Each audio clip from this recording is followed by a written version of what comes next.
Peter Van Der Welle, Strategist, Sustainable Multi-Asset Solution in Robeco. Good morning. Good morning.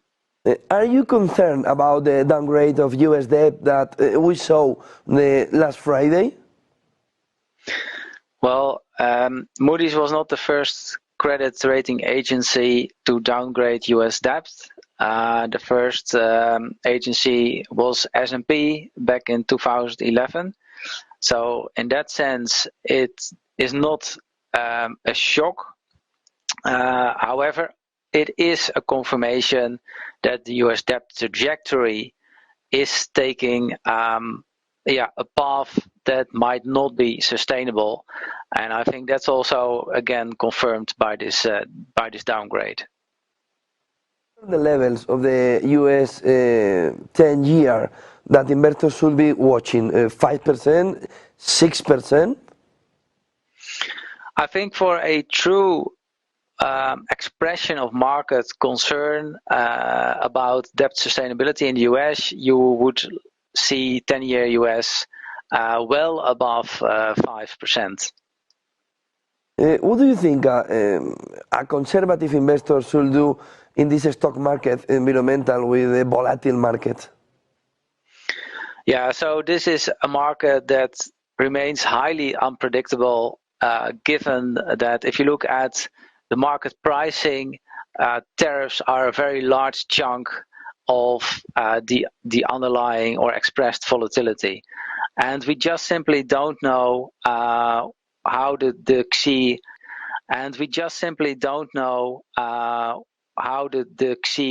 President Xi from China and Trump's talks will evolve in coming months. They are talking now, but the concrete outcomes are very difficult to predict, as well as the repercussions in terms of US economic growth. I think a recession at this point in time for the US is almost a flip of the coin. We do have a 45% US recession probability, with our base case still seeing that resilience of the US economy still persisting, narrowly avoiding that recession. But it's very difficult to navigate geopolitics at this point in time, also given what's going on in Russia and Ukrainian talks. So how to navigate this? We like more conservative approaches to our asset allocation. We have been buying gold earlier in April and also in March. We do think that also conservative equities, so equities that have a more value tilt and also benefit from a high or have a better performance relative to other equities in a high volatility environment, that these low volatility characteristics are beneficial, as well as also quality stocks. So pricing power is going to be pivotal, as this tariff shock will emanate through the economic system. So some companies are able to pass through these higher input costs on the back of tariffs, but some other countries and corporates are not able to do that. So pricing power will be rewarded by the market, and quality stocks are likely a segment of the market that can be more resilient. Is it a good time to buy debt now in the market?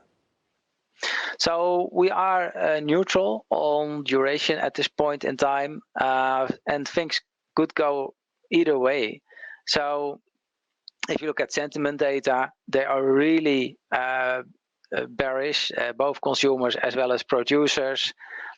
So if things start to roll downhill from this point in time, with US unemployment trending upwards, that could create, of course, a rush towards safe havens, and maybe also again towards US 10 years. On the other hand, if US economy remains resilient, if the Fed needs to be patient and can't cut rates further, if we do see a pickup on the back of these tariffs in inflation of 1%, as is quite plausible, with a US inflation running above 3%, it's not wise to enter now big long duration positions.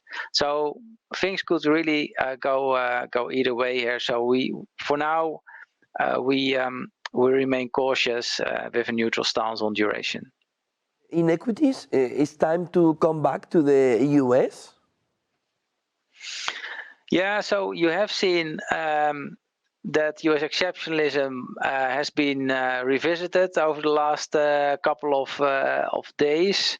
That's well, the AI theme is still very strong.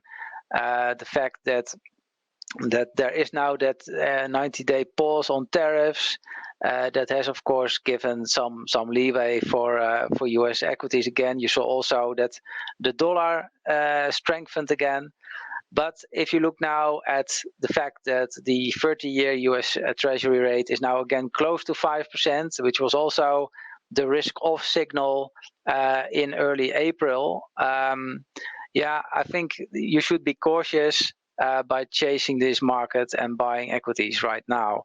Also, if you look at the prospect of an inflationary shock versus the level of the US equity valuations, US equities are still very expensive, also relative to the expected level of inflation that we do envisage.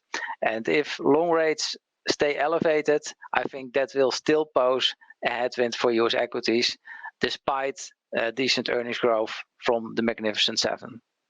Thank you very much for all this picture. Peter Van Der Welle, Strategist, Sustainable Multi-Asset Solutions, Robeco. Good day, good business. Thank you. Thank you very much.